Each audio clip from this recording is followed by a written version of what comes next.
6 o'clock, I'd like to call the city council meeting to order. We could all rise for a moment of silence, please.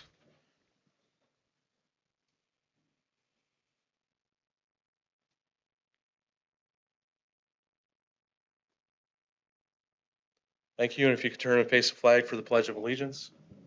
I pledge allegiance to the flag of the United States of America and to the republic which stands, one nation, under God, indivisible, with liberty and justice for all. You may be seated. We do the roll call, council members, please. Lehman. Here. Kodak. Here. Cassidy. Here. Baker. Here. Grime. Here. Mendoza. Here. Lake. Here. All right, we're all here. Do we have a motion to approve the video minutes from the previous meeting? I'll move to approve the previous meeting minutes. Second. We have a motion by Mendoza, a second by Baker to approve the previous meeting minutes. Clerk, would you call the roll, please? Lehman. Yes. Kodak. Yes. Baker. Yes. Cassidy. Yes. Grime. Yes. Mendoza. Yes. Lake. Yes. They have been approved. Any communications? I have none. Reported committees, Finance Committee. Nothing new to report, but the next meeting will be Tuesday, December 16th at 5:30 PM in council chambers. Thank you. Public Affairs Committee. The city of Fostoria has a full lineup of festive holiday events coming up. For downtown businesses, the annual Christmas window decorating contest is underway, with displays needing to be ready by Thursday, December 12th at 9 a.m., and voting will be conducted online this year.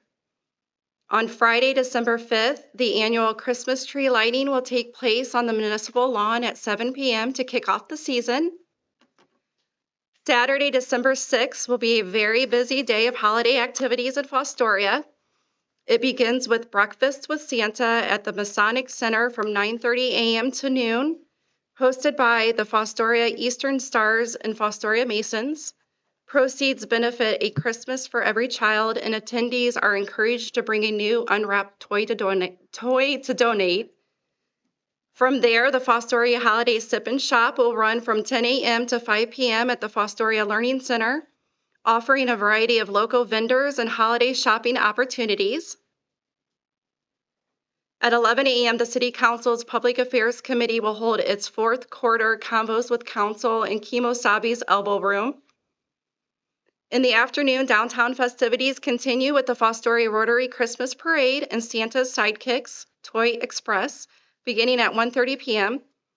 Officers will be handing out gifts to children, and families can enjoy photo opportunities following the parade. Calico Charlie's Candy and More will host a children's gingerbread house decorating event at 2 p.m. And Bougie on a Budget will welcome Santa and Mrs. Claus from 2 to 6 p.m. And then the following Saturday, December 13th, the Fostoria Community Arts Council will host a free children's Christmas workshop from 10 a.m. to noon at 125 South Main Street for children in 1st through 5th grades to celebrate Christmas and create a craft to take home. And then finally, in addition to all of that, Fostoria will again host the beloved Santa at the Depot at the historic Lake Erie and Western Depot at 128 West North Street, which is transformed into a magical winter wonderland with more than 80 decorated Christmas trees. Families can visit Santa and Mrs. Claus on Tuesdays and Thursdays from 5 to 7 p.m. and on Saturdays from noon to 2 p.m. with a suggested $5 per family donation to support the Fostoria Rail Preservation Society. We hope everyone will come out and enjoy these wonderful holiday celebrations throughout Fostoria in the upcoming days. Law and Ordinance Committee. Nothing new to report. The Law and Ordinance Committee will meet again on Tuesday, December 16th at 5:15 here in council chambers. Thank you. Report of officers, Mr. Mayor. Thank you, Mr. President. Residents should have received the letter from Archer Energy this week on the gas aggregation program. If they are currently with Columbia Gas as both their supplier and their transmitter, this program offers them a guarantee of at least 2% off on the Columbia Gas Standard Choice offer. If they have a contract with another supplier with Columbia Gas delivering, they will not receive a letter because they're under contract with another supplier. So if they want to opt out, they have to follow the instructions, either mail or call, and the information is on the front page. So just a heads up to people that they'll see those letters this week. Thank you. Thank you. Director of Public Service and Safety. Thank you, Mr. President. I won't have as long as report as I had last time. Hopefully, just wanted to bring you up to speed. I know you most likely have seen information from Steve Danaran about we did reconvene the project team. We did miss a couple of pieces. We don't think is going to have a real effect on where we're going to end up because there was a factor that we were going to put into next year's budget. We use a factor for more than just, doing Vector work like you'd expect. We have been using it for hydro excavating and some things like that. You can really be a lot more precise. We can run 2 crews at the same time. We're looking at a 5-year lease that would spread that payment out over 5 years. So it would roughly be, I think, 50,000-ish out of water and sewer each year for the next 5 years. And then there was a $29,000 study for Stearns Road lift station that we were going to be doing next year.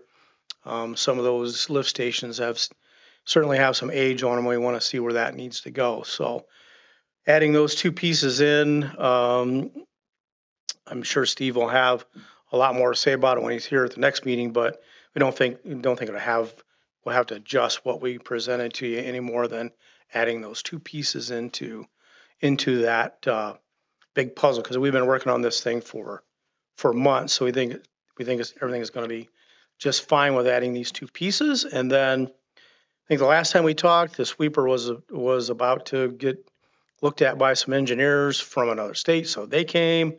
We are waiting now for our insurance adjuster to come sometime this week and look at it.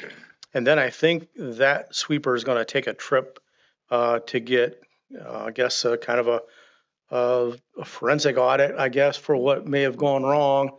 And then we're just going to wait and see what the results of that happen to be. In the meantime, the crews today, without needing a sweeper, did it, I thought, and talked to Deb a little bit. She was giving kudos. They got out with this super fun snowstorm we haven't gotten to see for a while, and I thought they did a pretty fantastic job. So kudos to everybody that was on that. So unless you have any questions, I'll leave my report right there instead of like I did last time. Thank you. Geese out there, and I didn't have any way of chasing them off. I'll make a note of that. I hadn't heard that. Thank you. Director of Law. I don't have any report tonight. Thank you.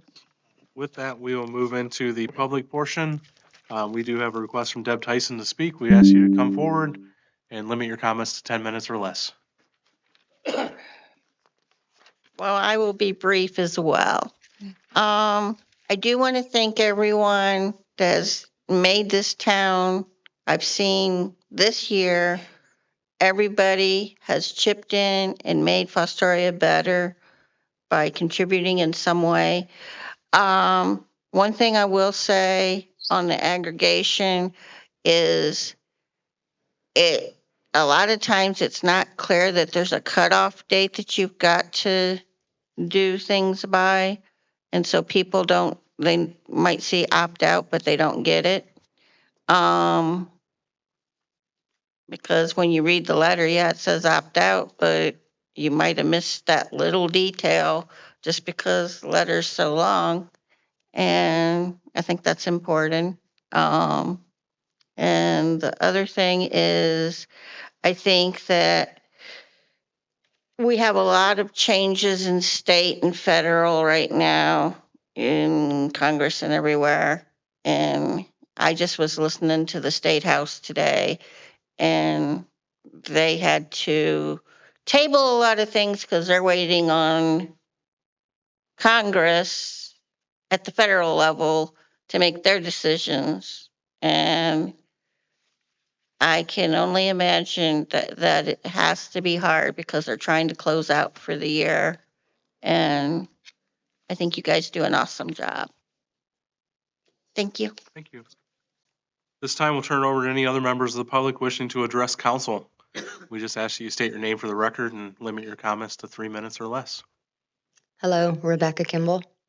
I'm just touching base, back when I had gotten a hold of zoning about getting the alley named after my daughter, I had also inquired about a tree that is growing in, what is it, the boulevard.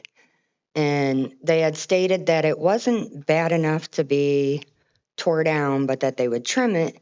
And they had came out and spray painted and made marks. This was back when I brought this up at that meeting, so not the last one, the one before. And like nothing had been done. So like I'm just like, why did they waste their time spray painting out there? Because the spray paint ain't gonna last long, you know. It and I don't know, but like my biggest concern, which is what I had told him, is these branches. This tree is so old that the branches are like literally when the wind hits, they hang off. I mean, they break, but then they're just hanging like by a couple. A car goes by, someone, it's going to do damage, but they act like it's no big deal. And then my complaint is I have no trees in my front yard at all, but you can't tell by looking at my yard because it's covered in their leaves. And it's like, it's my responsibility to clean it up, right? Because it landed on my property. Yet, funny story, and I'll make it fast. And I guess I pulled a Karen, and I videoed something this weekend. Well, before the snow hit and stuff, when we had that nice day, the 35-degree weather, and there was the guy out in the alley behind. So the ones that live on Buckley Street, but their alley connects and into mine, whatever.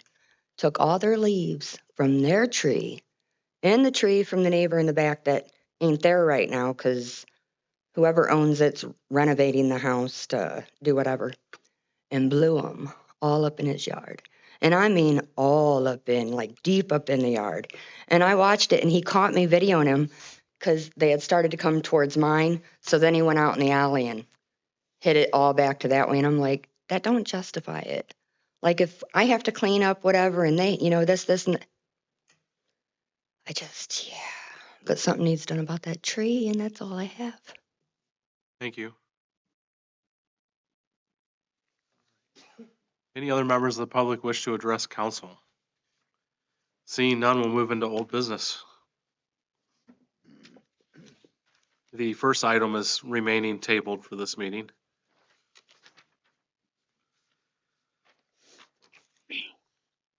A resolution establishing a fund carryover balance policy and declaring an emergency to exist. Move to adopt. Second.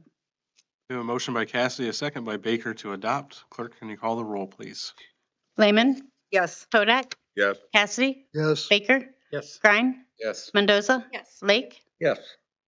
That carries, becomes resolution number 2025-81. 81.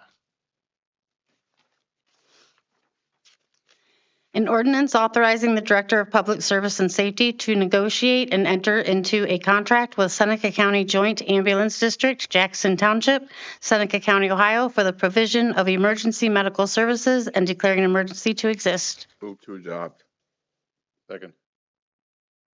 We have a motion by Podak, a second by Grine to adopt. Clerk, would you call the roll, please? Kodak, Yes. Cassidy, Yes. Baker, Yes. Grine, Yes. Mendoza, Yes. Lake, Yes. Lehman. Yes. That ordinance passes. Ordinance number 2025-82. 82.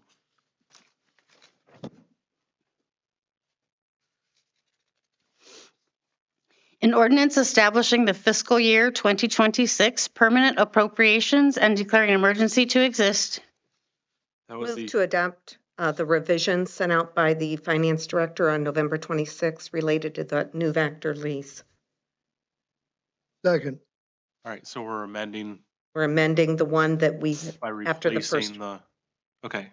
So we have a motion to replace this ordinance with the new version. One that was sent out on November 26. Sent out on November 26th. We have a motion by Lehman, a second by Cassidy.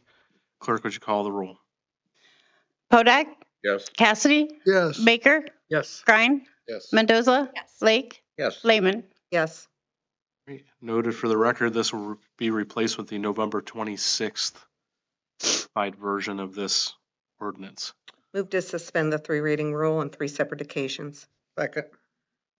We have a suspension of the rules motion by Lehman, a second by Lake. Clerk, would you call the roll, please? Cassidy, Yes. Baker, Yes. Grine, Yes. Mendoza, Yes. Lake, Yes. Lehman, Yes. Hodak. Yes.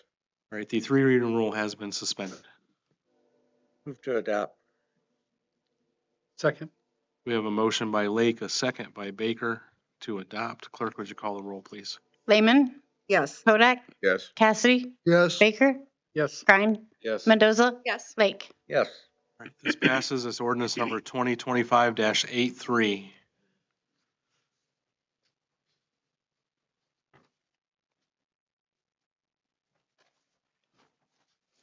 An ordinance adopting an amendment to the financial recovery plan for the city of Fostoria, Ohio, and declaring an emergency to exist. I'd like to make a motion that we make that same adoption of the revised document that went out on November 26th, because that document changed with that new Vector lease as well. Excellent. That motion is in order at this time. Is there a second? Yes. We have a motion by Lehman, a second by Cassidy to adopt the revision of this ordinance from the November 26th notification. Clerk, would you call the roll, please? Baker, Yes. Grine, Yes. Mendoza, Yes. Lake, Yes. Lehman, Yes. Hodak, Yes. Cassidy. Yes. That motion carries, and that ordinance has been replaced by the November 26th replacement ordinance. Move to suspend the three reading rule on three separate occasions. Second.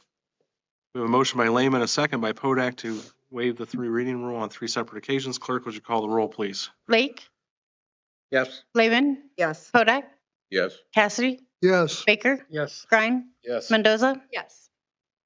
The three reading rule has been waived. Move to adopt. Second. We have a motion by Mendoza, a second by Lake to adopt. Clerk, would you call the roll, please? Lehman, Yes. Hodak, Yes. Cassidy, Yes. Baker, Yes. Grine, Yes. Mendoza, Yes. Lake. Yes. All right, that ordinance carries. It is ordinance number 2025-84. 84. A resolution authorizing the Director of Public Service and Safety on behalf of the City of Fostoria, Ohio, to make application to the Ohio Department of Transportation, Office of Aviation for an Ohio Airport Improvement Program grant for the SFY 2026 and declaring an emergency to exist. That is the second reading of that resolution and concludes old business. We will now go into new business.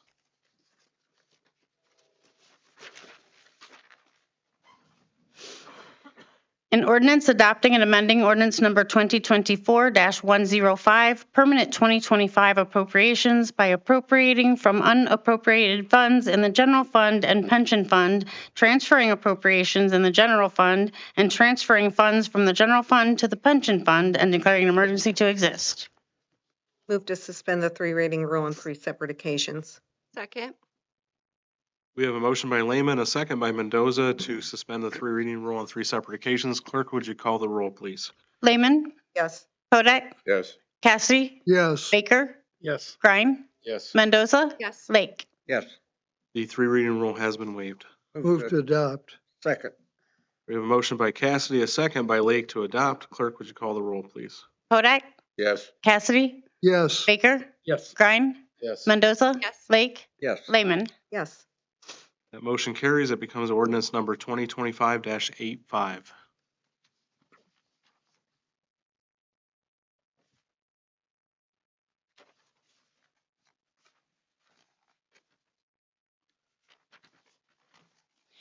An ordinance establishing the City of Fostoria's Safe Routes to School Fund 228 and declaring an emergency to exist. That was the first reading of that resolution.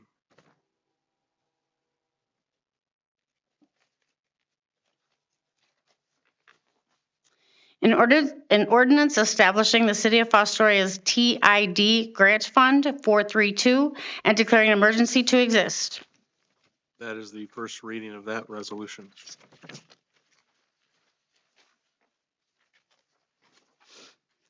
An ordinance to adopt a cybersecurity program and declaring an emergency to exist. That is the first reading of that ordinance.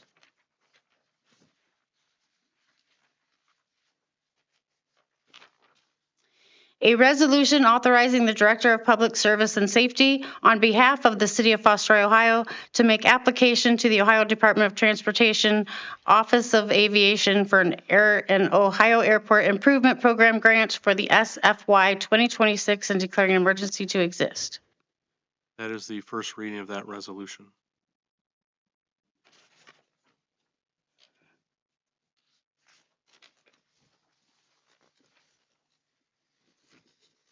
An ordinance amending Section 941.03 of the codified ordinances of the City of Fostoria, Ohio, relating to sewer rates and declaring an emergency to exist. That is the first reading of that ordinance. That concludes new business. Is there any need to go into executive session? Seeing none, is there any miscellaneous business this evening? Also seeing none, I'll entertain a motion to adjourn. So moved. Second. A motion by Cassie, a second by Baker to adjourn. Clerk, would you call the roll, please? Lehman, Yes. Hodak, Yes. Cassidy, Yes. Baker, Yes. Grine, Yes. Mendoza, Yes. Lake. Yes. We are adjourned at 6:21 PM.